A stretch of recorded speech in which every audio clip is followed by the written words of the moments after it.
It had been a cold day. Katie discovered that icicles only hang downwards. Orbie found out that if you put a cup of water on the windowsill, it will be a cup of ice in the morning. And they both learned that it's only fun to shovel snow for so long. Dad had made some special arrangements to go ice fishing. In the car, Katie told Dad she'd never seen a fish made of ice. Orbie tooted his agreement, and Dad chuckled. Soon they were at the lake. The boats were up on blocks. Orbie wondered how they were going to get to the cottage. Was Dad going to put one of the boats in the water? Where was the water? With the snow on top, Orbie couldn't tell what was lake and what was land. He burbled his questions so fast that Dad could barely answer, and then Dad chuckled again. He told Orbie that they were not going over to the cottage. The cottage was for summer, and so it was all boarded up and put to sleep for the winter. They were going to a hut. Dad pointed to the lake. There on the ice sat a tiny little hut. Dad, Katie, and Orbie all set out towards it. They trampled through the deep snow. It was cold and windy on the frozen lake. When they got closer to the hut, they noticed that smoke was coming out of it.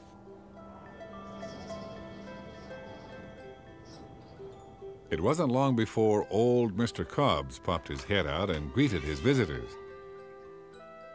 Right away, Orbie wanted to know why Mr. Cobbs had such a small house and what he would do when the ice melted and he had a lake in his living room.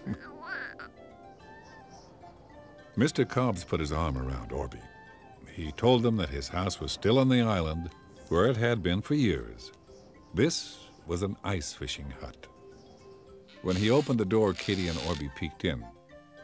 There was barely enough room for all of them inside. There was a bench that ran all the way around the walls of the hut. It made a perfect sitting place. In one corner was a tiny wood stove that kept the hut warm. The floor was made of ice. Everybody sat down. Katie asked about the ice fish. She looked really hard at the ice, but she couldn't see any at all. Mr. Cobbs told Katie and Orbie that it was called ice fishing because you fish right through the ice. Katie was surprised to learn that ordinary fish swim in the winter and without snowsuits. Mr. Cobbs handed Dad a rod. Dad looked at it and then stuck some bait on the end. It had a pretty feathery tip to the line, but when Katie went to touch it, Dad told her to stop. It looked beautiful, but that was to attract the attention of the fish. Underneath the feathers was a hook that the fish would get caught on. Katie was starting to think that fishing wasn't very much fun, especially if you were a fish. Mr. Cobbs moved a small pot that was sitting in the middle of the floor, and there, underneath it, was a big hole in the ice. Katie was afraid of falling in, but Dad explained that she was too big to fall through the hole. Katie and Orbie could see the dark-looking water. Mr. Cobbs told the family that the ice was very thick this winter, and he had to dig a long time to get to the water. He told them that he'd caught all the fish he needed to eat. Now it was Dad's turn. Dad let the hook sink into the hole. Everybody waited. Dad told Mr. Cobbs that he loved fishing and he hoped he could catch dinner.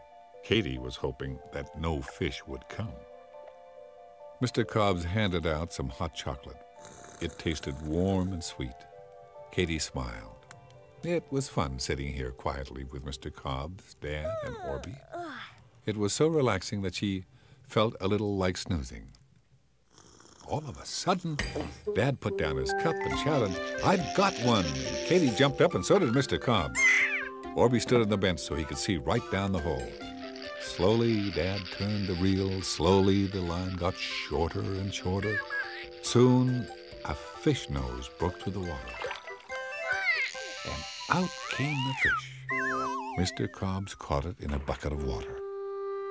Katy looked at the bucket, there were 3 fish swimming around in it. Katy felt a little sorry for the fish. Orbie honked and tooted. He even clapped his hands. Then Mr. Cobbs had a wonderful idea that he thought the fish might like too. He gave Katy and Orbie each a rod. As he spoke, he took the end of Orbie's line and removed the hook. Hooks can be dangerous, he said, and no fish likes them. But what they do like is the food. Mr. Cobbs tied some bait at the end of Orbie's line and then on the end of Katy's. He asked them to put their lines in a little hole and see if they could feel anything.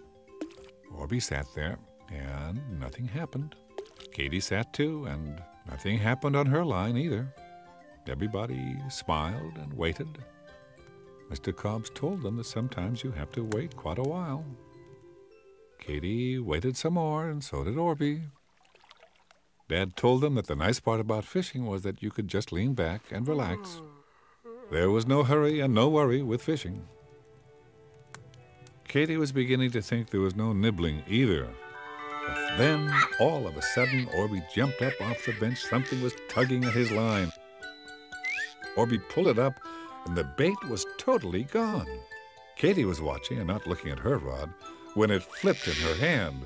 A fish had nibbled all her bait away, too. Katy and Orbie giggled at their success and put more bait on right away. As soon as they stuck their lines back in the water, more fish nibbled. Mr. Cobbs told them that they were in business. That afternoon, they fed the fish and sipped hot chocolate. Both Dad and Mr. Cobbs told fish stories. Katy and Orbie wanted to tell one, too. Dad pointed out that they had opened up the Frozen Fin Cafe, and all the fish were really glad. Katy and Orbie gave each other high fives. They were pretty proud. It was fun to do something nice for the fish. When they got home, Mom cooked Dad's fish for dinner. As she was doing it, she asked if they had fun. Katy and Orbie discovered that now they did have a fish story to tell. It was called The Frozen Fin Cafe, and Mom just loved it. And I happen to think that if you'd been there, you would have loved it too. Did you know? No. Did you know? Did you know? Did you know? Kangaroos, koalas, and possums are called marsupials. They have pockets built right into their fur.